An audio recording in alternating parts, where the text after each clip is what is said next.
Welcome to my channel, and today I want to share a story that will take you to a village where every woman was born without hair and one girl was born different, bringing hope, jealousy, and a destiny that could break a curse.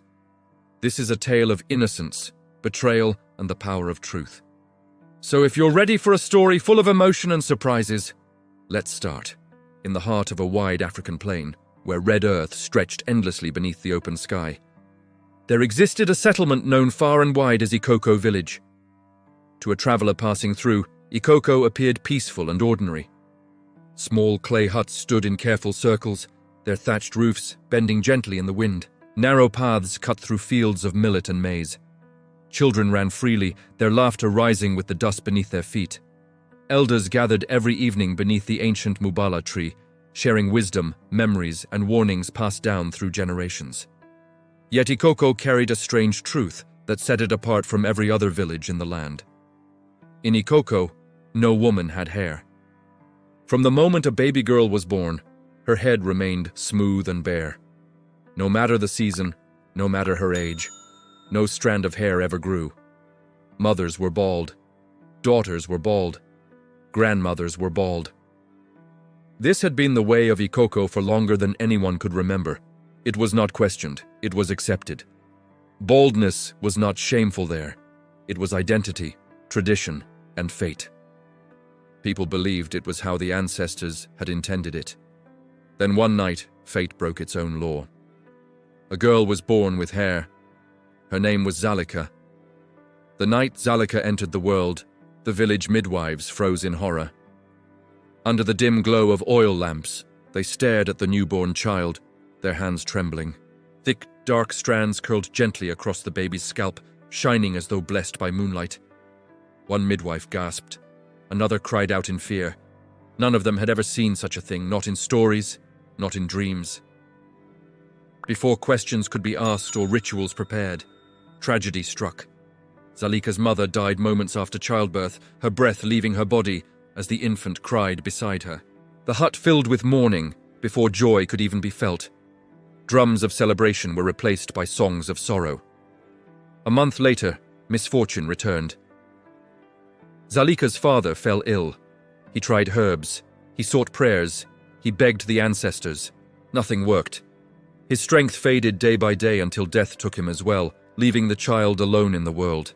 By the time Zalika learned to walk, she had already buried both parents.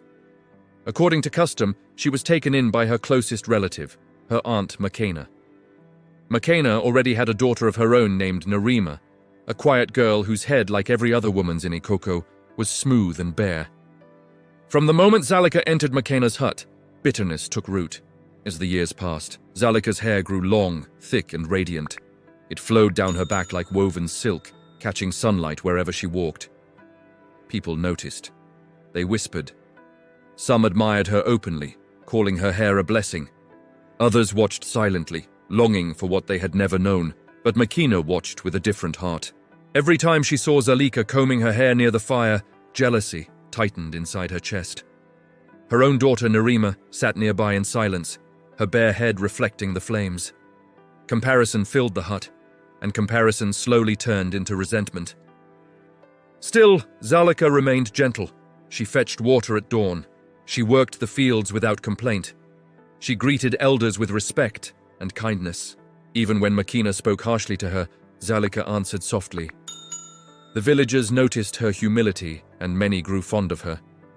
Then came the day the oracle spoke. The entire village gathered at the sacred grove. Drums fell silent. The wind itself seemed to pause as Elder Nyasha, a village oracle, stepped forward, leaning heavily on her carved staff. Her eyes were clouded with age, but her voice carried power. "The curse will end," she declared. Gasps swept through the crowd. "The one who carries what was taken shall rise," Nyasha continued. "She shall become queen.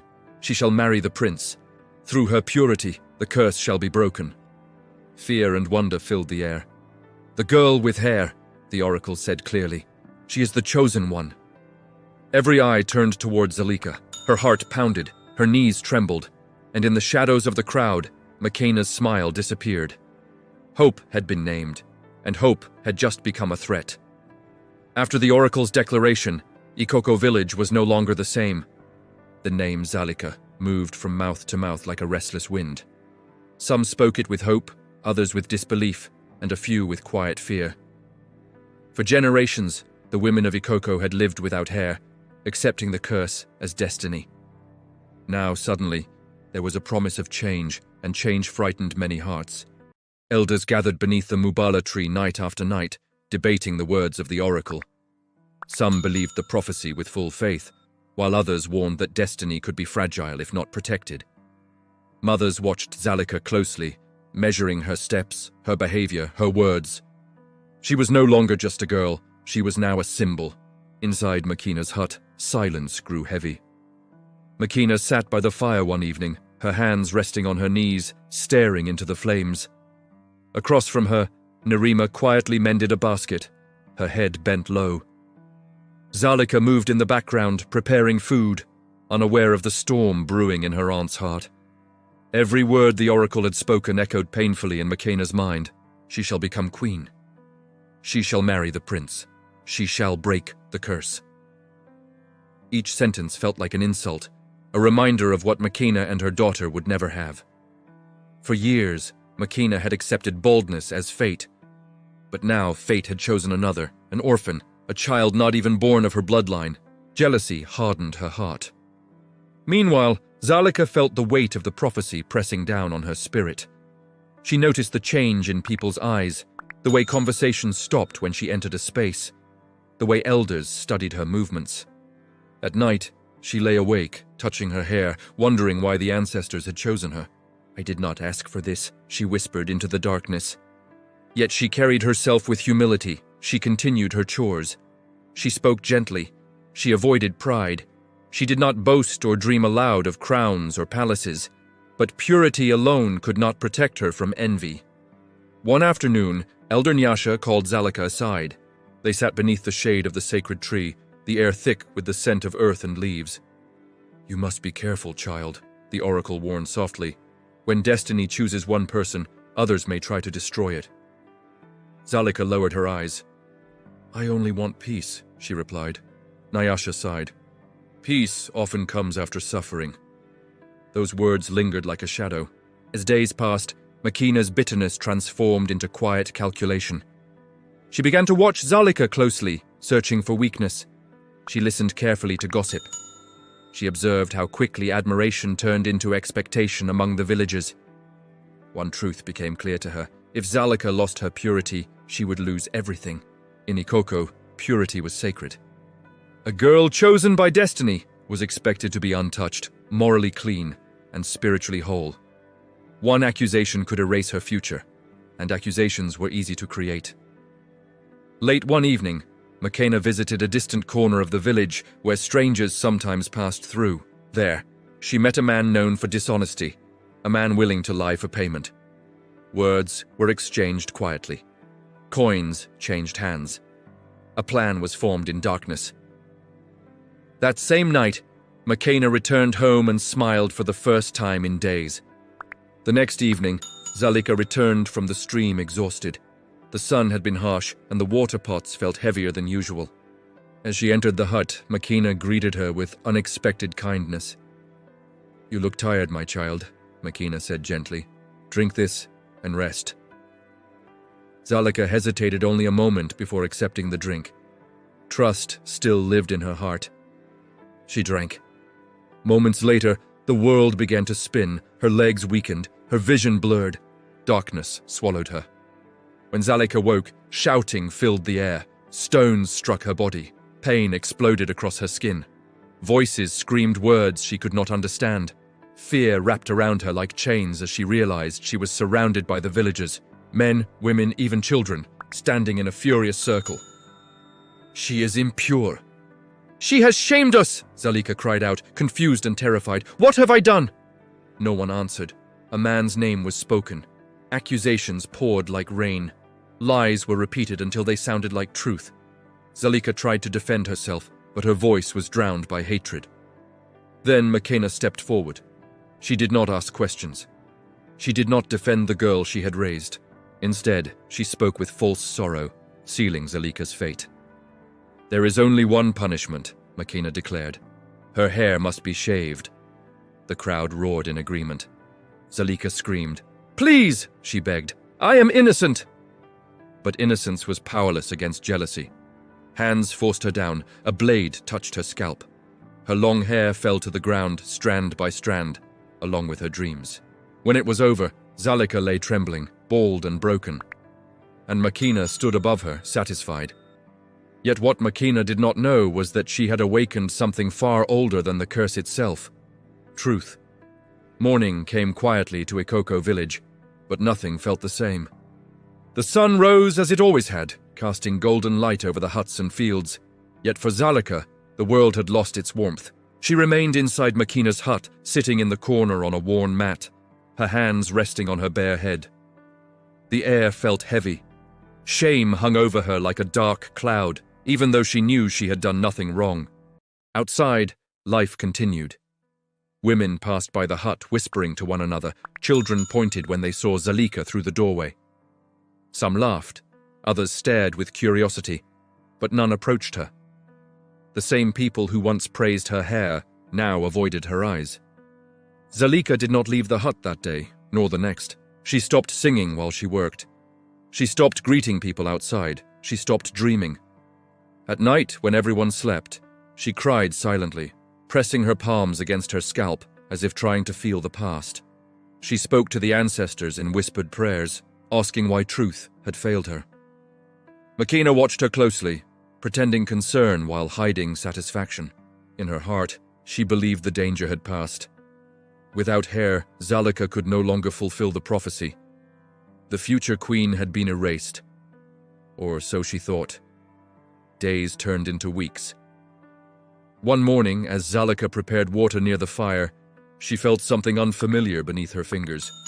She touched her head slowly, unsure of what she was feeling. A strange roughness met her skin. She froze. Carefully, she touched again. Tiny strands. Hair.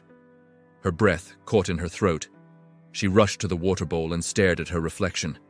It was faint, but undeniable. Small, dark hairs were beginning to grow across her scalp. Hope stirred where despair had lived. By the next week, the growth was visible. By the third week, whispers returned to Ikoko village. How can her hair be growing? She was punished. She should remain bald. Fear crept into Makina's heart. She stopped sleeping peacefully. Every time she passed Zalika, she glanced at her head with growing panic. Deep inside, she remembered an old truth spoken only in secrets. In Ikoko, when a woman was shaved falsely for immorality, her hair always returned. Only the guilty remained bald forever. Makina knew then that the ancestors had seen everything. The whispers reached the palace. The king summoned the elders. Guards were sent to Ikoko village. When they arrived, silence followed them like a shadow. Makina's hands trembled as she watched them approach her hut. The investigation was swift. Witnesses were questioned. Stories fell apart. The man who had been seen beside Zalika was brought forward. Faced with truth and authority, he confessed. Coins, lies, a planned deception. Makina collapsed to her knees. The truth rose like the sun after a long night. Zalika was cleared. Justice was declared. Makina and those who had participated in the lie were sentenced to serve the palace in labor, carrying water, firewood, and supplies for the coming royal wedding. Zalika was taken to the palace. There she was bathed, dressed in fine cloth, and treated with honor. Her hair continued to grow, fuller and stronger than before, flowing once again like a living crown. The prince met her in the palace gardens. He spoke to her gently, with respect and admiration. He saw not just her beauty, but her resilience, her humility, and her strength. The wedding preparations began. As drums echoed through the land, Makina and Narima worked under the sun, watching from a distance as Zalika transformed into a queen. Regret burned in Makina's chest, but it came too late. On the day of the wedding, Zalika walked proudly toward the throne, her hair shining in the light. The prince took her hand, and together they knelt before the king. The blessing was given. The prophecy was fulfilled. And at that moment, something miraculous happened. Across Ikoko village, women touched their heads in disbelief as tiny strands of hair began to grow. The curse, alive for generations, began to fade. Tears flowed, laughter returned. The village was healing. The day the curse began to break, Ikoko village stood still. Women who had never known the feeling of hair on their heads now touched their scalps in disbelief. Some stared in silence, tears filling their eyes. Others screamed in joy. Girls ran through the village, laughing as they felt tiny strands growing like new life. For the first time in decades, the village experienced a kind of freedom that had been denied for generations. The elders gathered beneath the Mubala tree again, but this time their voices carried wonder instead of fear. They spoke of the prophecy, of the curse, and of the girl who had become the village's salvation. They remembered the old story of the woman who had been punished wrongly, the woman who had cursed them as she left. Now the curse was ending. Now the village was healing. In the palace, the wedding celebration continued late into the night. Music filled the halls, and laughter spilled into the courtyard. The prince and Zalika stood at the center of it all, radiant and calm, as if the joy of the village had become their own. But not everyone felt joy. From a distance, Makina and Nerima watched the celebration unfold. Now laborers in the palace, their hands were rough, their bodies weary from the day's toil. The firewood they carried felt heavier than ever, each piece a reminder of their fallen status. Every time Zalika smiled, a radiant queen celebrated by her people, Makina felt the sharp, bitter sting of regret. She had tried to destroy this girl, to crush her spirit. Yet Zalika had risen above it all, more powerful than ever. For Nerima, the lesson was even harsher, cutting deeper into her conscience. She had grown up swallowing her mother's bitterness, believing it was justified. She had stood by, watching Zalika suffer, and had said nothing. She had let her mother's toxic jealousy seep into her own heart, poisoning her from the inside. Now, standing beneath the hot sun with a heavy bucket of water balanced on her head, she finally understood the crushing weight of envy. But Zalika, now the queen, did not celebrate alone. Her gaze swept over her people, filled not with triumph, but with a profound sense of compassion.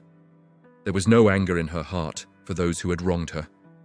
Instead, she felt a quiet pity for them, understanding that jealousy had been a veil over their eyes, blinding them to the truth.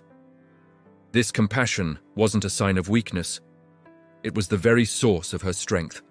The next morning, she approached the king with a request. She asked him to summon the village elders. When they arrived, standing nervously in the grand hall, Zalika faced them. Her long hair flowed freely down her back, a symbol of her vindication. Her posture was confident, her voice clear and steady. "Your curse has ended," she announced, her words echoing through the chamber. "But your hearts must also change." The elders listened, their faces etched with shame. Many of them couldn't meet her gaze, lowering their heads in silence. Zalika continued, her voice resonating with newfound authority. "The village will no longer punish women for crimes they did not commit. We will no longer accuse without proof. We will no longer allow jealousy and fear to rule our lives." A heavy silence followed her decree. Then, one of the oldest elders stepped forward, his voice trembling with emotion. "We were wrong," he admitted, the words a painful confession. "We believed the curse was our destiny, but it was our punishment for our own cruelty." Zalika gave a small, understanding nod. "Yes," she said softly, "and now we must all choose a new destiny." The elders readily agreed. From that day forward, Ikoko village began a new chapter. The women were finally allowed to grow their hair freely, a right restored. Girls were taught to value themselves and to respect others. And the children, they were taught the story of Zalika, not as a frightening tale of cruelty, but as a powerful lesson of truth and forgiveness. Even Makina and Nerima learned from this new chapter. They continued to serve in the palace, but their sentence was not one of cruelty. It was a lesson in humility. Each day, as they carried water and firewood for the ongoing wedding preparations, they were reminded of what their envy had cost them. Slowly, day by day, this constant reminder began to soften their hardened hearts. Nerima, in particular, started to see Zalika in a new light. She no longer saw a rival, but a queen who had been chosen by destiny itself. She began to see the immense strength in Zalika's quiet resilience, the power in her patience, and the profound wisdom in her forgiveness. Makena, however, struggled more. The sting of humiliation was a fresh wound, and her pride, once so vast, had been shattered into 1,000 pieces. But as the days turned into weeks, even she could not deny the undeniable truth. Zalika had not been defeated. Zalika had become the future. And in her rise, Ikoko village had finally been healed. The palace settled into a new, peaceful rhythm, one of prosperity and healing. Prince Kyle and Queen Zalika became a symbol of hope, their union representing a brighter future not just for Ikoko, but for the entire kingdom. The old king watched them with quiet approval, his heart filled with peace. The prophecy had been fulfilled, and his people were at last free from the long, dark shadow of the curse. But even as the village celebrated, the story of Zalika was far from over. It grew, taking on a life of its own. Every day, mothers told their daughters the tale of the girl who was punished for her innocence. They told it not to inspire fear, but to instill wisdom. They told it to remind them that truth and kindness are always, in the end, stronger than hatred and envy. Zalika visited Ikoko village often. She would walk through the familiar streets without an ounce of fear, her magnificent hair flowing behind her like a royal banner. Children would run to greet her, their faces bright with smiles. The women would bow their heads respectfully, and the men would nod in admiration. The same village that had once cast her out now welcomed her as their true queen. Yet, the memory of what she had endured never completely left her. Each time she returned to the ancient Mubala tree, she would gently touch its rough bark and remember. She would remember the day the oracle had sealed her fate. She would remember the hostile crowd, the sharp stones, the cold glint of the blade, and the suffocating feeling of helplessness. But she also remembered the miraculous moment her hair began to grow again, the ultimate proof that the truth, no matter how deeply buried, always finds its way back to the light. The prince stood by her side through it all. He admired her not just for her breathtaking beauty, but for the unyielding strength of her character. He had seen her at her absolute lowest, broken and utterly alone. He had watched her rise from the ashes, and he knew, with every fiber of his being, that she was not just a queen. She was a survivor. One day, Zalika called for Makena and Nerima. They were brought before her in the palace courtyard. They stood with their heads bowed low, their eyes fixed on the ground, unable to look at the queen they had once tormented. They looked older now, their shoulders stooped, heavy with the burden of labor and guilt. They expected the worst, a final judgment, perhaps even exile. Thank you for watching. If you enjoyed this story, please like, share, and subscribe for more tales from our world. But Zalika did not raise her voice. She spoke with calm, controlled power. "I have forgiven you," she said. Makena's eyes widened. Nerima looked up in disbelief. They had expected anger, revenge, or at least cold silence. Zalika continued, "I will not forget what you did, but I will not allow your hatred to become my own." And silence followed. Makena's voice trembled. "Why?" she asked. "Why would you forgive us after everything?" Zalika's gaze was steady. "Because I know what it feels like to be trapped in fear," she replied. "I know what it feels like to be judged, and I know what it feels like to be alone. I do not want to carry hatred in my heart." Nerima began to cry. "I was wrong," she whispered. "I should have stood for you." Zalika placed a gentle hand on her shoulder. "Then stand now," she said softly. "Let this be the moment you choose a different path." From that day, Nerima began to change. She learned to accept the truth. She began to speak to the people of Ikoko village about the dangers of jealousy. She became a teacher, guiding young girls and boys, telling them the story of the curse and how it ended. Makena, however, struggled with forgiveness. Her pride had been crushed. She had lost her reputation, her dignity, and her place in the village. But she began to understand that punishment was not only about suffering, it was also about learning. Over time, Makena's bitterness softened. Not fully, but enough to stop poisoning her heart. Zalika's reign continued. The village grew prosperous. Hair grew on every woman's head. Girls danced in the fields with their hair flowing in the wind. Mothers braided their daughters' hair with beads and bright cloth. The curse became a story of the past, a lesson taught to every child. And yet, in the quiet moments, Zalika still remembered the pain. She remembered the feeling of the blade on her scalp. She remembered the crowd's screams. She remembered the fear of being abandoned. But she also remembered the moment her hair began to grow again. That memory gave her strength.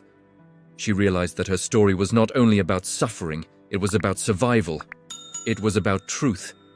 It was about the power of purity and courage. It was about the ability to rise above cruelty. In the years that followed, Ikoko village became a place of peace and joy. The curse was gone, and with it, the fear that had once lived in the hearts of the people. The village learned to live in truth, to respect each other, and to never allow jealousy to rule. Zalika stood as a living reminder that even the darkest curses could be broken. Years passed, and Ikoko village transformed into a place of hope and renewal. The curse that had once defined their identity had become nothing more than a memory, a story told to children at bedtime. Hair grew on every woman's head, and with it, confidence and pride returned. The fields were lush, the wells were full, the village was alive with joy. But the story of Zalika was not only told in Ikoko, it spread through the kingdom, reaching far beyond the boundaries of the village. People spoke of the girl who had been betrayed, punished, and yet rose above her suffering. They spoke of a queen who had forgiven her enemies. They spoke of a village that had learned to change. The king grew older, but his heart remained proud of the kingdom's healing. He watched Zalika rule with wisdom and compassion. He saw how the prince supported her, not as a leader who overshadowed her, but as a partner who respected her strength. And Zalika, once a girl who had been hated, became a queen who was loved. One evening, Zalika stood on the palace balcony, watching the sun set over Ikoko village. Her hair flowed gently in the wind, shining like the river under moonlight. She closed her eyes and remembered her journey, the pain, the betrayal, the courage, and the forgiveness. She had survived. She had saved her village. She had become the queen she was always meant to be. As the sun dipped below the horizon, Zalika felt a deep peace settle inside her. She whispered softly, as if speaking to the ancestors. The curse is gone. The village is free. In the distance, the sound of laughter rose from the village. Children ran through the streets, their hair flowing behind them. Mothers braided their daughters' hair, singing songs of hope. Women walked proudly, their heads held high, no longer defined by fear. Zalika smiled. The village had finally found its true identity, not as the bold village, but as a place where truth and kindness lived. Meanwhile, Makina and Nerima continued to serve in the palace, but their lives had changed. They were no longer prisoners of jealousy. Nerima had become a teacher, sharing the story of Zalika with young children. Makina, though still struggling with regret, had begun to heal. She worked quietly, her pride still wounded, but her heart slowly learning what it meant to be humble. One day Nerima approached Zalika with a simple request. "Queen," she said softly, "may I speak with you?" Zalika nodded. Nerima bowed her head.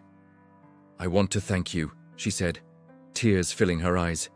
"You saved us, not only from the curse, but from our own hatred." Zalika looked at her with compassion. "You did not know better," she replied, "but now you do." Nerima nodded. "I will not waste that knowledge," she said. "I will teach it to others." Zalika smiled. "That is all I ask." From that moment on, Nerima became a symbol of change. She worked to rebuild the village's trust and taught the young generation about the dangers of jealousy. She helped women grow strong, not through pride, but through unity. Makina, though still distant, also began to change. She no longer looked at Zalika with hate. She looked at her with something closer to respect. It was not forgiveness yet, but it was a step forward. Zalika understood that change takes time. She had been hurt, but she had also learned that forgiveness was not weakness. It was strength, and in the end, it was what saved her village. As years went by, Zalika and the prince ruled together, guiding Ikoko village into a future filled with prosperity. The village grew, and the people flourished. The curse was gone, and with it, the fear that had once lived in their hearts. Zalika's name became legend. Children grew up hearing her story. Mothers told their daughters to be strong, pure, and brave. They told them that even when the world turns against you, truth and goodness will always grow back, just like her hair. And so, the village that had once been known as the Bald Village became a place of beauty, hope, and peace. The curse was broken. The village was free. And Zalika, the girl who had been hated for her long hair, had finally found her place, shining brighter than anyone could have imagined. Thank you for staying till the end. This story teaches us that even when people try to bring you down, your true strength lies in staying pure and kind. If you believe in the power of truth, please like and subscribe for more stories. If you like this story, make sure you subscribe, turn on the notification bell, and share with your friends and family so you don't miss the next powerful story coming your way.